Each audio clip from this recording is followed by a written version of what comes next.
الله میفرماید قل یا عبادی الذین اسرفوا علی انفسهم لا تقنطوا من رحمت الله ان الله یغفر الذنوب جمیعا انه هو الغفور الرحیم. بگو به آن بندگان من که در گناه اسراف کردند،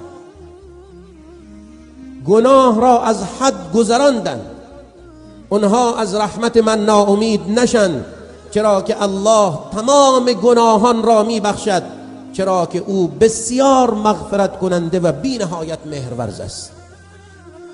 خطا که از دست تو در رفت از مسجد فرار نکن، گناه کردی از جمع مؤمنین فاصله نگیر، اشتباهی از تو سر زد، لغزشی مرتکب شدی از مرکز جدا نشو، بلکه در پی خطا بلا فاصله کار نیک کن.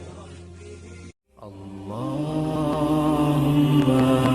صل على محمد و آل محمد حبیب الله.